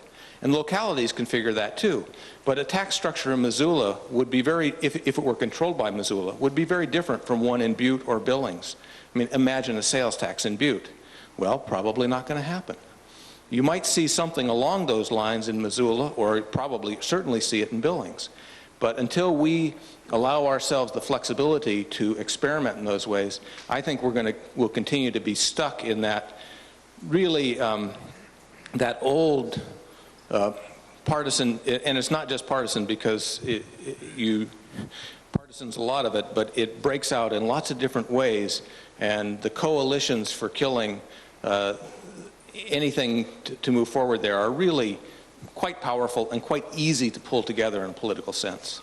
So, my 2 cents worth. You might have something to say along these lines too, Ron. We've had local option sales tax bills, at least for the 3 sessions that I've been there. Good bills. Basically, Missoula Democrats supporting them. The difficulty comes about with the rural communities not wanting it, simply not wanting it, and not being able to move it. The second difficulty, as you suggest, has to do with sometimes Butte not wanting it, so that you can also lose the Butte side of it. But there is going to be a major change. We have had redistricting, and what redistricting will do is to put more urban people into the legislature. Absolutely more urban people. Now, whether or not the urban people will be people who you get to with the idea that Dan has here, I don't know. I like Dan's idea, and I do think that it has to start working soon for the other urban communities, because if not, in the next session, then 10 years after that, when the legislature becomes even more urban, then more of these possibilities have a chance to reach fruition.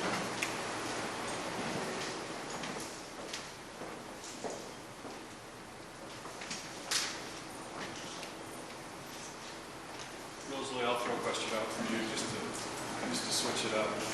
And you probably can help me with the stats, but something like, 1 out of every 4 businesses fail the first 3 years and 50% fail after 10, or is it even greater than that? Being an entrepreneur myself and you being pro-entrepreneur, what's your thoughts going into the future with some of those numbers? I've never understood that number very well at all. And I'm amazed you asked me a statistics question after you learned about my statistical method. in the beginning. My thought on that is, why do entrepreneurs make it or not, or why does our community support entrepreneurs or not? And I think we should do a lot of things to just honor and support people that are doing business in our community. I think in Montana, partly related to a lot of us having come up during the company town years, there's a little bit of a dislike of commerce, and we're kind of getting over that. And instead, we're kind of figuring out which side of the bread is buttered and who's at the bottom of the food chain. Where does this economic energy begin? It's with individual businesses. So that's the first thing is just, somebody wrote something about this. If everybody in the community who provided more than 10 jobs was purple, first of all, what would those purples be? And would we have known they played such an important role? And if we were thinking seriously about economic development, wouldn't all of our efforts be going towards keeping those people really, really happy in a lot of ways? And so part of it's just a mindset of just saying, wow, this business is feeding families and we like it, and it's making a job for my daughter to come back here and work at a decent wage and all that. The other thing I think is just about relationships. A lot of entrepreneurship is just about deals, and deals are about people knowing each other and running into each other and knowing about it. I'll bet that most of the people in this room that have been in business for more than 10 years and have made a success of it have a business idea in your pocket. I bet you know of a market that could be addressed if the right person, some younger person than ourselves that had the energy and the capital would just go after it. And yet those go unused. Why? Because we're not talking to each other. Because the people aren't colored purple so that we can say, oh, could you tell me what you're thinking about so I can see if I know anybody that could exploit that? So I think a lot of it just has to do with a lot of communication. And we're starting to be able to build relationships between the entities that people that need to be around for success. No, we don't have an angel network in Missoula. But I remember Ron McDonald, bless his soul, who one time told me a story when I was describing what we did, and he said, gee, we used to do that informally in Missoula. We used to help entrepreneurs. I can remember when X business that you all know came into my office, and there was an expectation that I would put money into that business, and I did. That's an entrepreneurial community. That's what you do. And so I think a lot of it has to do with building those relationships, getting it all much more apparent about how it works and what feeds the families, and supporting it at every level. And I really liked Steve's comments about spurring innovation, being much more deliberate about the process of innovation and the process of getting those businesses successful. I don't know if you want to add. Can I just make a comment about your failure question and the number of failures to entrepreneurs? That is one of the measurements of the vibrancy of an economy, is the failures that do occur. What happens to the people in those failures afterwards? Do they go on to start new enterprises? Do they join others? So I think that yes, there is a failure rate. That's natural selection. But the real challenge, I think, will be to see what happens to those people. Do they go on and try again, or do they give up? And I think if we can develop an environment of encouraging them to move forward and join another or start another enterprise. Take tech transfer out of the university, start a company. That's the vibrancy, that entrepreneurial spirit that I think we really need to take advantage of. It can be developed here. It's bubbling under the surface and it's getting very good. But we need to encourage it by those Ron McDonalds of the community. Get their expertise, their experience, their resources, their contacts involved with those entrepreneurs.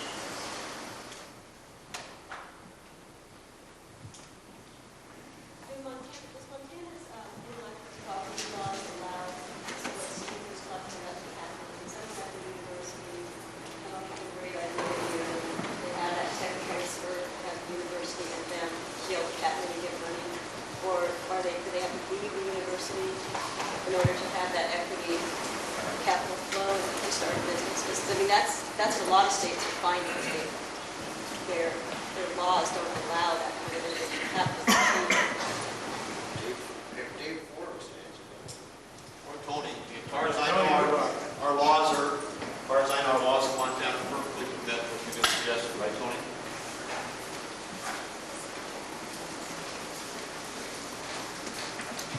Give our panel a hand.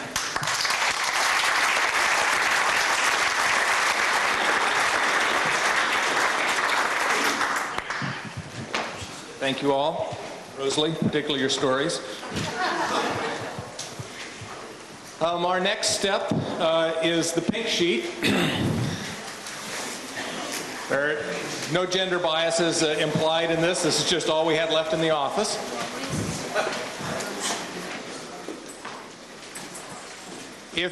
We'll essentially go through the same process we did with the yellow sheets. If you take about 5 minutes, kind of scratch out your own answers on this. If you need a cup of coffee, you're certainly, it's not a bad time to partake. Then collectively at your tables, put together, fill out one pink sheet per table, kind of using the same process you used last time.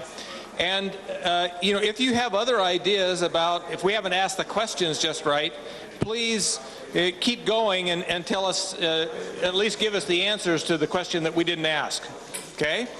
And then when we get all done with that, we'll take a break.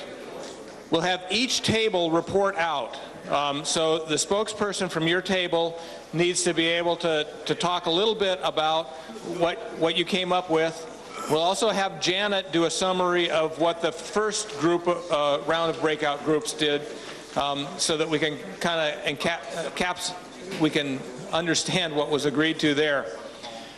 Finally, also on this pink sheet, we did use the back of it, and that's an evaluation form. And I hope that you will fill out the evaluation before we leave this afternoon. And also, we didn't explicitly put this on here, but if you're interested in participating in more of these discussions, please note that. And if there are particular aspects of the discussion that you'd like to participate in or think need to be participated in,